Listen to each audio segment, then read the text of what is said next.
Sí, hablamos de querer a nuestra bandera. Veníamos charlando sobre ese tema. Hermoso, Yo quiero mi bandera. Una forma de amor hacia la tierra de uno. Me gusta, porque siempre preguntamos el por qué, ¿no? Sí. ¿Por qué la música? ¿Por qué? Sí.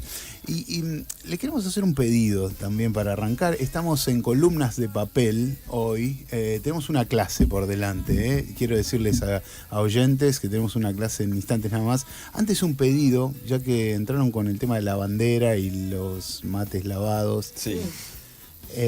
Vamos a hablar del monumento a la bandera nuevamente. Cuando quiera. Acá. Estaría bueno. Tenemos agendado, no sé si puntualmente sobre el monumento a la bandera, pero teníamos ganas de hace un rato ya que tenemos agendado una clase sobre Ángel Guido. Guido, perfecto. Una clase sobre Guido. Mato, vos tenías unas clases, querías reforzar unos temitas, me habías dicho, y los tenías anotado en tu libreta, tu cuaderno Rivadavia, no sé cuáles eran esas anotaciones. Ay, te odio. Y bueno, habíamos hablado de arquitectura amazónica. Sí, No se olvida, eso está amazónica. Amazónica, ya vamos a llegar ahí. Pero sobre todo esa que me la deben del año pasado. Es verdad. Sí. Yo la tengo anotada. La tenemos agendada y la... La vamos a desarrollar, no te preocupes, Mati. Espectacular. Lo vamos a hacer. Tenemos columnas de papel y hoy una clase muy especial, ¿no? Sí, una invitada muy especial. Que es Fidel Antelo. Sí. Yo pensé que le iban a presentar a usted, Sí, claro, o sea, está bien, porque está me bien. pareció una irresponsabilidad presentarla como programa, pero siempre eligen los temas a las personas que nos traen a dialogar y el tema en cuestión para nuestra invitada de hoy. Bueno, por favor, entonces voy a ponerme serio. Maestro de ceremonia. Sí, maestro de ceremonia. Es un placer para nosotros porque además de ser una gran arquitecta, es una amiga. Y estuvo terminando el último año un trabajo de maestría, una tesis de maestría con este tema, que es... Fide, bueno, buenas tardes. Gracias por venir. Gracias por venir. ¿Cómo están? Fidela, bienvenida a la radio.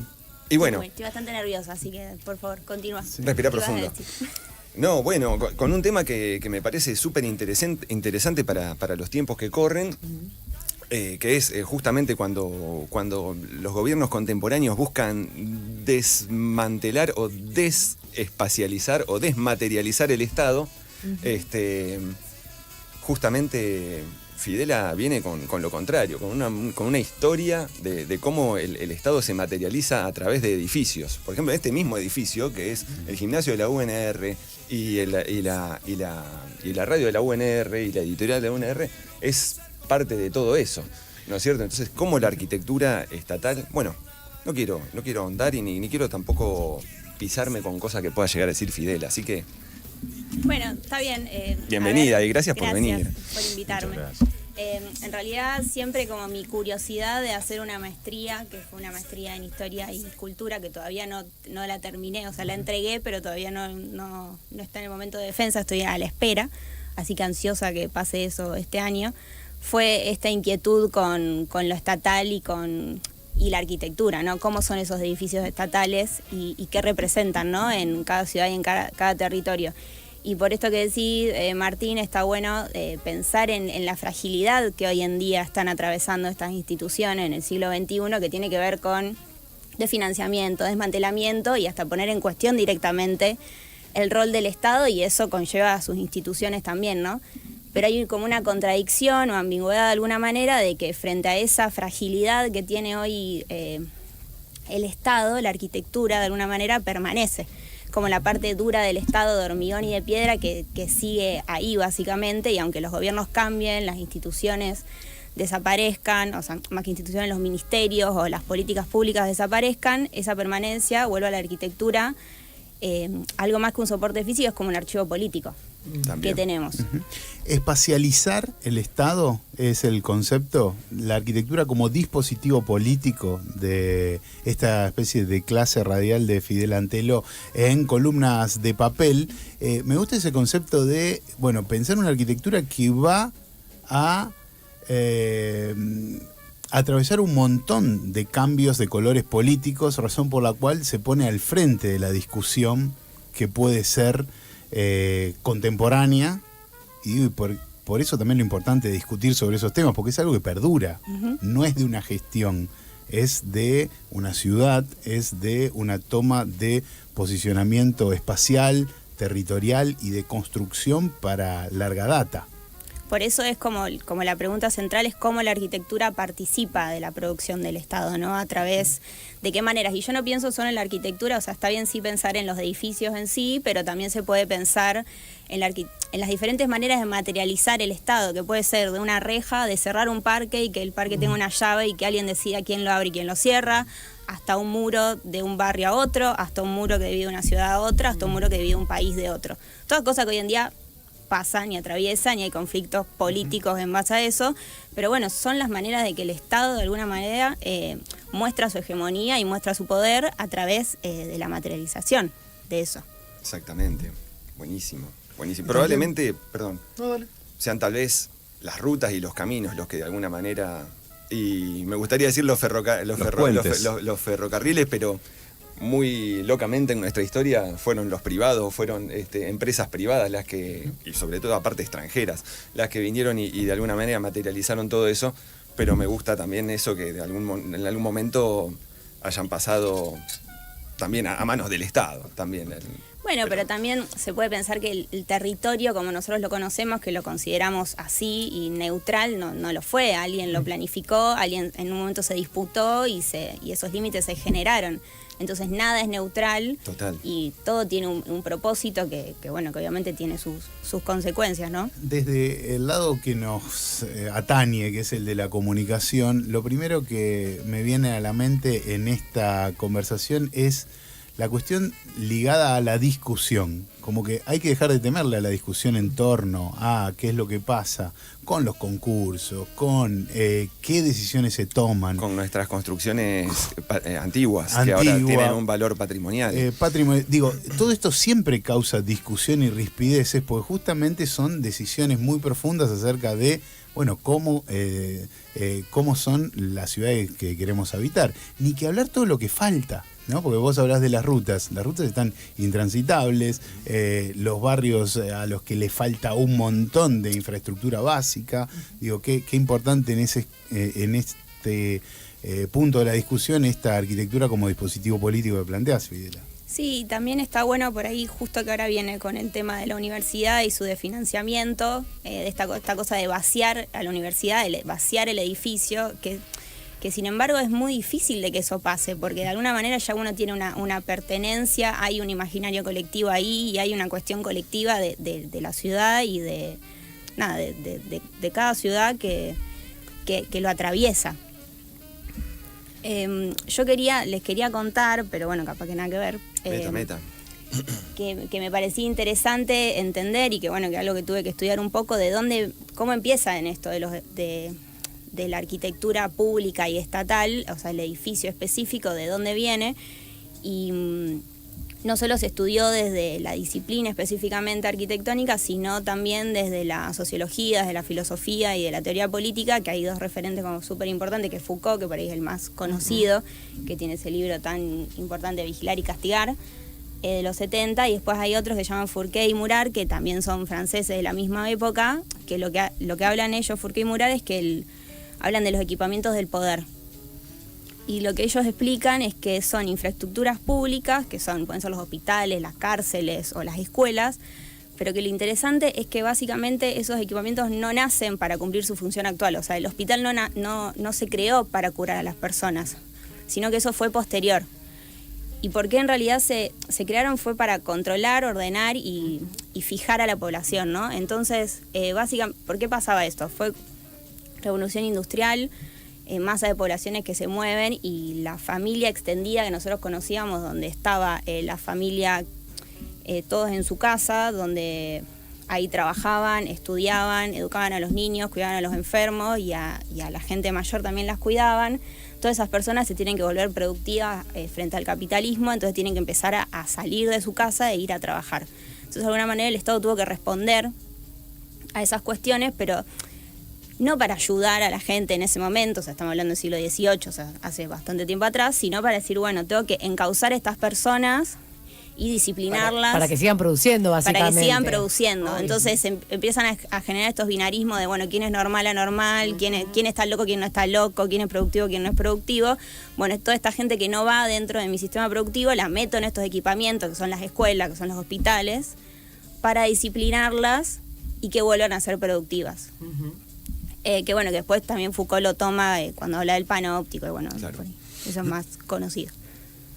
Muy bueno. Estaba pensando en esta cuestión de un gobierno nacional que no genera obra pública, que la tiene paralizada y que tal vez la marca más significativa como paso de un estadio de toma de decisión sea qué obra pública dejás, ¿no? Digo, qué contradictorio pensar esta propuesta que nos están haciendo de columna de hoy con la realidad, por ejemplo, nacional, donde parece que no es una discusión válida, no vamos a hacer obra pública como un orgullo, cuando en realidad habla del retroceso de pensar el país, pensar las ciudades, pensar la toma de determinación en pos de que pase. Bueno, hay un marco ideológico también atrás de eso, digamos. Es una cuestión ideológica decir no vamos a hacer obra pública o, qué sé yo, tomar el Centro Cultural Kirchner y cambiarle de nombre, vaciarlo de actividades, digamos, es una apuesta ideológica quizá más potente en ese punto de vamos a demoler el edificio, digamos. El edificio está ahí, solamente le cambian de significado, lo vacían, queda lavadito y ahí va perdiendo un poco el peso. Y a medida que vos ibas avanzando en la tesis esta de maestría, ¿qué te ibas, digamos, esto es lo que vos comentabas era siglo XVIII? Después, ¿cómo fue cambiando la perspectiva esa en relación a los dispositivos de poder que usa el Estado a través de la arquitectura? De orden también, de ordenamiento Sí. social. Obviamente Claro. tampoco, a ver, hay un momento que también están buenos esta institución claro, y que no por era supuesto. solo para controlar a la gente, que también empiezan ahí de que hay nuevas actividades donde la gente tiene que, ocio, que antes no existía. Entonces, bueno, empieza a aparecer el teatro, los museos, Parques. las óperas, los parques. Entonces, bueno, o sea, estaba como ese lado de regular y controlar a la población, pero también había un momento de decir, bueno, ¿cómo es el disfrute de estas personas que tienen nuevas actividades para hacer? Claro. Obviamente. De hecho, cuando vos arrancaste, nombrabas distintos ejemplos y decías, bueno, hacer un muro para dividir. Y acá en Rosario justamente estuvo el momento en el que todo el muro que en un momento pertenecía al puerto, en un momento dejó de estar. Entonces ahí también hay una acción de deshacer, digamos, no construir el muro, sino deshacer el muro para integrar esa parte, que esto también tiene que ver un poco con el ocio, con cambiar una función que a lo mejor no era estatal o a lo mejor era más ligada a la producción, más que al disfrute de la ciudad. Entonces a lo mejor desmantelar ese muro permitió toda una situación que hoy en día es muy fuerte acá en Rosario también. Sí, es muy importante, o sea, anular esa barrera cambió mucho la ciudad. Y para mí, por ahí Rosario tiene ejemplos que están buenos. Yo también soy como amo mucho mi ciudad, me encanta y no me quiero vivir a otro lado, entonces por ahí capaz que exagero, pero creo que no. Que tiene que ver con abrirse un poco al río. Para mí algo muy importante de cómo esta cuestión de cómo el Estado se representa y se materializa en nuestra ciudad son los centros municipales de distrito. O sea, la decisión de descentralizar esos espacios hace que el Estado pueda tener una conexión más cercana con la gente que vive en ese territorio, en cada distrito. Después tendrá sus falencias según los recursos de cada distrito, y eso se puede obviamente que discutir, pero bueno, es una decisión política hacer eso, y es una decisión de cómo el Estado se quiere mostrar frente a las personas, como una cara más familiar y más cercana de alguna manera, y que también al mismo tiempo quería ser como la cara visible del Estado al decidir que cada centro municipal de distrito haya de arquitectos internacionales que hicieron cada uno de estos edificios, que uno sea por concurso y que algunos hayan sido refuncionalizar cuestiones patrimoniales que tenemos acá. Y hay una idea de ciudad también atrás de eso. Digamos, una idea de ciudad, de decir, bueno, salgamos del centro y la ciudad está creciendo, se está expandiendo. Justamente, claro. Exacto. Vos sabés que pensaba en esto de las modificaciones del trabajo, ¿no? Es decir, bueno, revolución industrial, la gente tenía que salir de la casa y el Estado, el mismo sistema, digamos, ordena socialmente a esta gente para ubicarlas en ciertas instituciones. Sí. En los últimos tiempos, digamos, post-pandemia, esos trabajos que implicaban salir de tu casa, ya ahora se están revisando, digamos, por los costos, por lo que fuere, digamos. Las sociedades van cambiando, las ciudades tienen que cambiar en función también de eso que va aconteciendo. Y me pregunto, porque también recién hablaste de los distritos, donde también hay una mirada sobre eso de empezar a digitalizar, ¿no? Parte del Estado se empieza a digitalizar. Entonces, ¿cómo te imaginás vos el nuevo espacio del Estado? O sea, ¿cómo el Estado puede ir reordenándose en función también de un sistema que tiene que seguir viviendo y que en definitiva no sé si va a ser igual que el que está hoy? ¿Me explico? O sea, la ciudad se va a tener que... Está interesante, sí. Que reordenar, claro, edificios? porque justamente porque hay una era de lo digital que es muy fuerte y que hace que, no sé, es una pregunta, una duda, una inquietud. No, está buenísima. ¿Cómo se va a reordenar esa arquitectura, digamos? ¿Qué vamos a habitar? ¿Me explico? Está buenísima la pregunta y muy difícil también, porque ni idea, pero imposible creo que responder. también por eso un poco está en crisis todo, ¿no? Porque no están respondiendo, el Estado no está respondiendo frente a esos cambios. Entonces claramente todo se cae. Y bueno, entonces ¿para qué querés todos estos edificios? Claro, justamente, porque digo, si se digitaliza, sobre todo cuando recién hablaste, que me pareció súper interesante, sobre cómo se modifica la vida en función de la revolución industrial y cómo la gente tiene que salir de su casa para trabajar.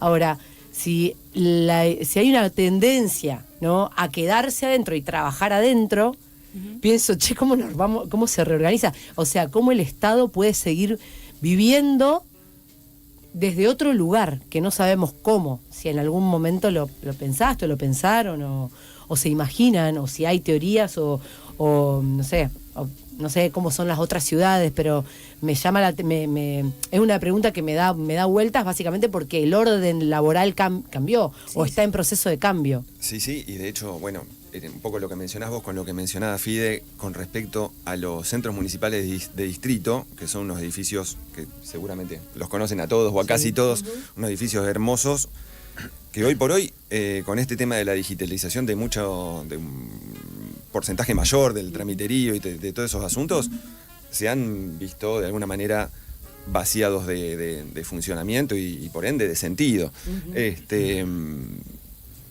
Qué difícil, es una pregunta súper difícil. Igual, ¿Cómo no podemos...? Pienso que el tema invita también a pensar la arquitectura desde ahí, como la importancia que tiene la arquitectura, porque pienso en ir más atrás en la historia y el desarrollo en torno a lo que el peronismo ha enmarcado en términos arquitectónicos, por ejemplo. Vamos a un último caso en Chapalmadal, por ejemplo. Algo que es como imposible de ser habitado en la actualidad, pero que es algo que sigue estando como muy adelante en el tiempo en torno a la prepotencia de la arquitectura en pos del lugar, ¿no? Y así, estamos viendo cómo reutilizamos estaciones de ferrocarril para reutilizar. Digo, ahí me queda esta cuestión de espacializar el Estado y la arquitectura como dispositivo político que cuando se planta con un fin, perdura en el tiempo a una escala enorme. Por supuesto. Y después no solamente quedan los recuerdos, sino que quedan los edificios cargados con todo ese contenido y con eso también esos recuerdos y que indefectiblemente piden seguir siendo utilizados y piden seguir en vigencia, más allá de que su función ya no sea la misma, que el Palacio de Correos de Buenos Aires, bueno, hoy es el CCK o el Palacio de la Libertad, como quieran. Sigue siendo el CCK para nosotros, por supuesto. O bueno, sin ir más lejos, la aduana de Rosario, que es un edificio hermoso y que de alguna manera se ha dejado hace ya, qué sé yo, más o menos 20 años, un poco más, 30 tal vez, de cumplir esa función de edificio de aduana, pero tiene mucha vida porque hoy por hoy siguen funcionando. Sí, o mismo Villa Hortensia, por ejemplo, o tantos edificios que son creados para un fin y después creo que digamos, está esta cuestión, por un lado, la cuestión que la arquitectura es conservadora, ¿no? La arquitectura es conservadora, es una disciplina, un arte conservador. Y por otro lado, tiene que tener esa capacidad de cambio, ¿no? Otro ejemplo, el ECU, ¿no?, que era un banco parece una basílica, pero ahora es un centro cultural. Entonces, bueno, tiene esa posibilidad de ser flexible. O la Isla de los Inventos, que era una estación de trenes y ahora es un lugar para que los niños disfruten. No sé. ¿Cómo fue la experiencia, Fidela, de hacer una tesis en torno a, por ejemplo, el recorte? ¿Lo pensaste en términos de ciudad? ¿Lo pensaste en términos de país? Es como amplia e interesante la mirada de espacializar el Estado y esta arquitectura como dispositivo político. Citando a Foucault, ya me fui como para todos lados, desde una cárcel a una biblioteca o una ruta, digamos. ¿Cómo fue ese laburo? Largo. No, pero igual, bueno, como tesis de historia obviamente tiene un recorte, pero yo más que por un recorte temporal fue un recorte metodológico donde, bueno, junto a mi director, que es Pablo Ellenbaum, usamos una metodología que viene de la geografía crítica, que ni la traje acá porque es como muy compleja. Sí. Para entender estos edificios, entenderlos a través de ciertas categorías, entonces poder agarrar... para poder entender la arquitectura no solo desde un edificio, sino también desde un muro, o sea, no sé, el Ring de Viena, cuando sacan las murallas y empiezan a hacer todo ese bulevar, poder entender esas diferentes escalas. Por eso mi recorte fue más desde ese lado y pude, no sé, usar ejemplos internacionales, como también uso los CMD o el Puerto de Buenos Aires también como otro ejemplo. Muy bueno. Bueno, estamos en columnas de papel. Les invitamos a que se coloquen auriculares porque tenemos algunos mensajes. 341-388-6677 para los mensajes. En YouTube también te leemos. Marcelo dice: hola Martín, gusto saludarte. Marcelo Saychuk, mira, te saluda por aquí. Un beso grande para Marcelo, compañero de la facultad. Hace muchos años que no nos vemos. Acá otro mensaje, el de Nani, que dice: yo no veo que los CTD se hayan vaciado de sentido, sino que han cambiado los sentidos y los usos, y hoy en día hay mucha actividad pedagógica, social y cultural funcionando en ellos. Exactamente. Obviamente menos de la que quisiéramos, pero funcionan talleres para adultos mayores, para infancias, podrían ser resignificados tranquilamente en esa dirección si hubiera ganas de construir un Estado con ganas de fortalecer los lazos comunitarios. Ahí está. Pero totalmente. Ahí va. Muy buen mensaje. Tenemos más, les escuchamos, les leemos. 341-388. Sí, buenas tardes. 6677. Siempre los escucho, no sé por qué, pero siempre los escucho. El otro día mi nieto juega al rugby en universitario y lo quería ir a ver. Y le digo: ¿dónde jugás? En el hipódromo. Bueno, la experiencia de ir al hipódromo, estaba esta chica Twini también ocupando enorme cantidad de placas separadoras. Camino por el parque, estaba McDonald's, llego al hipódromo, veo la monumental ocupación de cemento que este torneo sudamericano de deporte ha creado en el parque, luego el club provincial para este lado. Digo, el parque no está más. No está más. Y pudo llegar, después de muchas vueltas esquivando cementos, llego al hipódromo, digo: ¿dónde está la cancha de rugby? No, sé que por acá hay un túnel. El túnel pasa por abajo de la pista que utilizan para carreras de caballos, cuando en el hipódromo no hay carreras ni hay caballos. Hay todo un recuerdo de lo que en algún momento fue hipódromo, con lugares suntuosos, con lugares, se ve que estaba reservado a autoridades del hipódromo. Bueno, del parque queda solamente el Rosedal.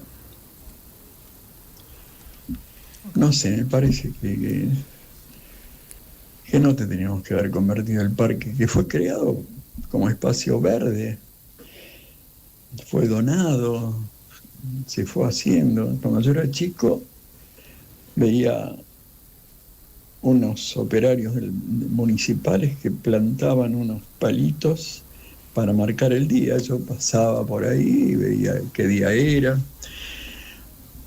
Bueno, se murió el parque. Bueno, ¿está bien? entiendo por qué no se escucha también. ¿Viste? Mirá todo lo que reflexionó. Me parece muy bien, me parece muy atinado a lo que nos está planteando en estas columnas de papel Fidel Antelo. Creo que son muchas reflexiones que tienen que ver con el diseño urbano, la arquitectura, la reutilización, la política. O el retraimiento de la política en pos de, es toda una discusión. El avance del privado y de las empresas. La verdad que cómo se ha ido completando hablando especialmente de lo que comenta acá nuestro oyente, a lo largo de los años el Parque Independencia se ha ido ocupando con muchísimas construcciones. Una parte en estos 100 años, ¿no? Porque fue para festejar se inauguró para festejar el centenario. Yo creo que tenemos que hacer un especial sobre el Parque Independencia en algún momento, porque es todo un tema y porque aparte es sumamente pertinente a la temática que trae Fide. Pero sí, digamos, también los clubes que hay en el club son privados. Está Ñuble, está GER, está Provincial, que en algún momento la Municipalidad de Rosario no podía hacerse cargo de todo. También tiene 10 cuadras por 10 cuadras. Es una gran superficie.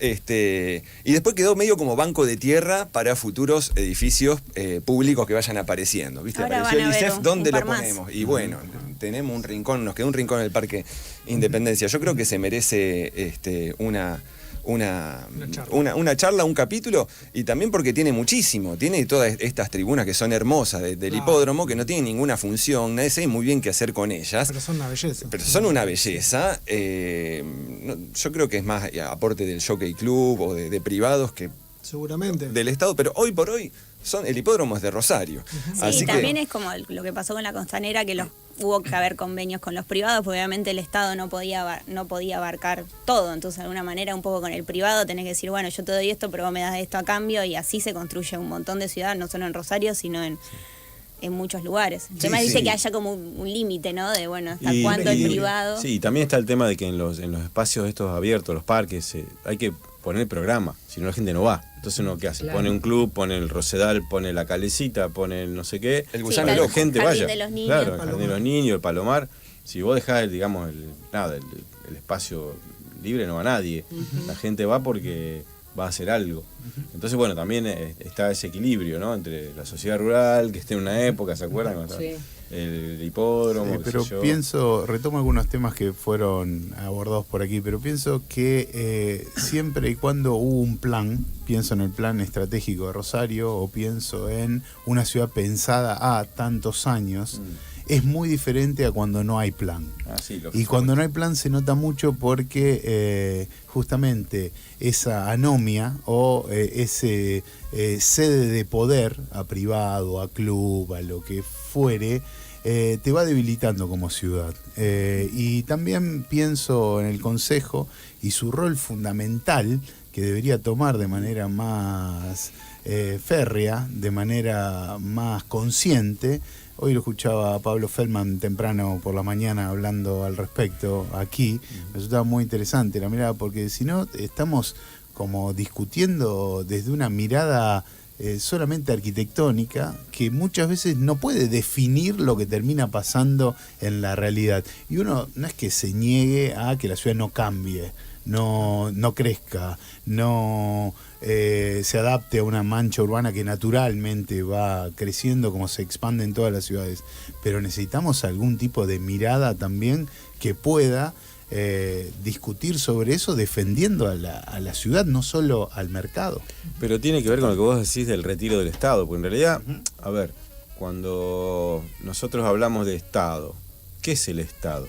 ¿No? O sea, es la primera pregunta que hay que hacerse. A lo mejor si Fidel la puede responder con más precisión que yo, pero desde la cuestión, digamos, más intuitiva, el Estado es lo que media entre los ciudadanos y esa otra fuerza del capitalismo, ¿no? Porque, de hecho, el Estado moderno nace cuando nace el capitalismo, o sea, no es casual, ¿no? Todos estos procesos históricos son largos y son complejos, y qué sé yo, bueno, tienen que ver con eso también. O sea, si se retira el Estado, ¿qué pasa? Si desaparece el Estado, ¿qué ocurre entre los ciudadanos? No son más ciudadanos ya, entonces, ¿qué son? ¿Qué es la gente? Sí. O sea, hay muchas preguntas. La para gente hacerse. no habla, da esa sensación, ¿viste? No me hagan hablar a la gente. Acá que hable el mercado y yo que estoy tomando Claro, determinaciones. y aparte del mercado, ¿qué es? Claro. Que No, y aparte- el mercado, ¿qué es? O sea, la gente forma parte del mercado. No sé, Gabriel muchas cosas. nos dice muchos mensajes, Fidel, por el tema que trajiste, así que nos gusta que se prolonguen estas discusiones, estas charlas, estas conversaciones. Gabriel dice al 3413-886677, más Carlos Tais. Bueno, me gusta, más espacio verde, más diseño, más finura, más... Por supuesto. Fue una política también en su momento. Total. Hermoso. Eso, lo que yo quería terminar de decir es que también son estos grandes parques, fueron un producto de grandes políticas estatales, pero políticas inmobiliarias también, digamos. Como que somos Valorizás tanto el Parque Independencia como otros parques que cada ciudad de nuestro país tiene un parque grande al respecto, es ampliar la planta urbana hacia tal sector. Y son todos herederos del Central Park, que en 1840 dijeron, bueno, este rectángulo acá, que está muy al norte de lo que hoy por hoy es Nueva York, va a ser un gran parque. Y así es como la grilla y la ciudad fue avanzando Aparte hacia el norte de Manhattan. Las discusiones del mundo van por ahí, ¿no? Total. ¿Cómo tenemos ciudades más verdes? ¿Cómo tenemos ciudades más sustentables? Bueno, de hecho, todo el crecimiento de Rosario que se da mucho para el oeste, a mí me sorprende cuando haces la ruta esa, cómo es una sucesión de loteos, atrás de loteos, y más loteos y más loteos. Entonces sí, el verde está, porque digamos, estás ocupando un territorio que en principio es verde, pero no hay una planificación, esto como decir, parece como que no hubiese una planificación muy clara, de decir, bueno, acá va a haber un parque, acá va a haber una escuela. Estoy escuchando, dice Josefa, y estoy apenada. El Parque Independencia fue uno... Al final estamos apenando a un montón de gente. Apenamos a la gente, venimos a apenar a todo el mundo. No. El Parque Independencia fue uno de los parques que el paisajista Carlos Tais realizó en el país. No queda nada de esa hermosura. Algo que... Vamos, chicos, vamos. Josefa, por Las favor. tipas de Verónica. Algo que... Abracémonos lo que queda, por favor, y lo que dura. Yo El otro día leí un cartel, un tapial de una obra, dice Rosario era linda, hasta que la destruyeron, Es dice verdad. Josefa. Anda muy bien. Bueno, cada vez que se habla de estos temas, Fidela, se genera esto, ¿no? Sobre todo digo cuando lo sacan del ámbito estrictamente arquitectónico, me imagino. O estrictamente No, eso lo académico. traemos. Y claro, sí, enseguida. Sí, aparece. también tiene que ver esto con que diseñar la ciudad, a ver, uno tiene que ser consciente de las cosas que puede hacer, porque podés diseñar una ciudad para promover el encuentro y cohesión y que sea una cuestión más colectiva, o podés generar totalmente exclusión y distanciamiento. Entonces, bueno, uno es consciente de que desde cierta disciplina tiene un poder de alguna manera, entonces, bueno, hay que tratarlo con responsabilidad, básicamente. Temón el de hoy, pero qué sé yo. No, una última observación, que recién me recordé esto que decía Martín, de que también es una operación inmobiliaria. Todos vamos a París y nos babeamos con París, ¿no? Con París, las avenidas, qué sé yo, el arco bueno, todas estas cuestiones de París. Y eso fue una gran operación inmobiliaria también. Enorme, tremenda, pero bueno, les quedó París, ¿no? O sea, pavada de operación hicieron. Quiero decir, no es solamente una cuestión de... Te lo venden como que fue una cuestión de disciplinar, la comuna, 1871, todo ese despelote, qué sé yo, pero en realidad atrás de eso había una tremenda operación inmobiliaria. Entonces, quiero decir, las fuerzas en juego son muchas y es muy complejo, ¿no? Pues está el mercado, sí, obviamente está el mercado, está la que quiere la gente, que hace el Estado, bueno, todas estas cuestiones que hay que conciliar, que debe ser muy complejo. Les agradecemos que hayan venido. Gracias a ustedes, ¿Algo más Fidela. para agregar? Fidela, muchas gracias por haber Gracias venido. a ustedes por invitarme. ¿Estuviste más nerviosa presentando la tesis o en No la este presenté momento? todavía, así que o cuando sea que la esto es una presente... especie de... Sí, es un fue como un precalentamiento. Un precalentamiento de un pedacito de... ¿Cuándo tenés...? No hay fecha, esperamos que sea este año, pero Uy, qué no hay bueno. fecha. Bueno, avisanos. Estamos a la espera, así que la Avisanos. ansiedad es total. Ya está. ¿Cuánto, sí. vos que tenés roce docente, Mato, ¿cómo viste a Fidela en la Impecable. También. Me encanta cómo explica. Y yo quiero seguir charlando con ella después. Aparte, Segunda parte. pienso que cuando alguien dice no hay fecha, la está esperando. ¿Viste? Que Sí. decía, ay, no sé cuándo. No, Póngase no hay las fecha. pilas, póngase las pilas. Que venga la fecha. Que venga. Por favor. Y siguen llegando mensajes. Por favor, el Parque Independencia debe sobrevivir al estrago de las construcciones privadas y caprichosas. Defendamos nuestros espacios verdes. Sí. Nos dicen por acá. Perfecto. Aferrémonos a las ruinas. Efectivamente. Aferrémonos, Eso que tenemos que ir a aferrarnos a las Esas ruinas. ruinas. el Acá club de estamos la todos ruina. de acuerdo. Así que Sí, no- totalmente. El club de los especialistas de la ruina. Gracias, Fidel Antelo, por espacializar el Estado, la arquitectura como dispositivo político. Gracias. Muchas gracias. A vos. Gracias, Franco Santangelo. Gracias, chicos. Nos vimos en Pil, ¿no? No fui, No no nos fui, vimos. me lo perdí, No me nos perdí. vi. No nos Bueno, vi. pero nos pensamos. No, o hablamos Sí, antes en ese de Pil. momento. Sí. Ah, no, con vos dijimos, vos tampoco fuiste, dijiste, ¿cómo no? No, ¿cómo? Ahora me quiero sacar una entrada para Robert Plant, Para porque Robert veo que los popes van pasando por acá, hacen buenos shows y me los voy a seguir perdiendo. ¿Cómo puede ser? Carlos, gracias por haber No, venido. por favor, siempre un placer venir a charlar acá. Sí, es más, se nos terminó el programa, Mato. Bueno, chau. Vos estás para un... Lavaroni. La seguimos mañana. ¿Cómo era el chiste? Un Lavaroni. era. Lavaroni. Me olvidé la yerba, chicos. La próxima les doy un mate como corresponde. Qué gran participación también de padre hoy en el programa. Ya lo olvidé, parece como quedó de lejos, pero la participación de padre hoy fue tremenda. Sí. Le mando un beso grande a Mario. Yo también. Sí, y dijo que, bueno, si él puede venir a hablar de huertas y plantas, que puede venir. Birna, bueno, invitamos a tu padre entonces, que venga, por favor. Aparte están pidiendo más espacios Claro, verdes, necesitamos claro. eso, ¿Qué más querés? por favor. Menos arquitectura. Birna más. Lisi en el YouTube, éxito Fidela, que te vaya bien. Hay gente que ya está alentando por ese 10 en el final, ¿eh? Gracias. Han sido muy amables.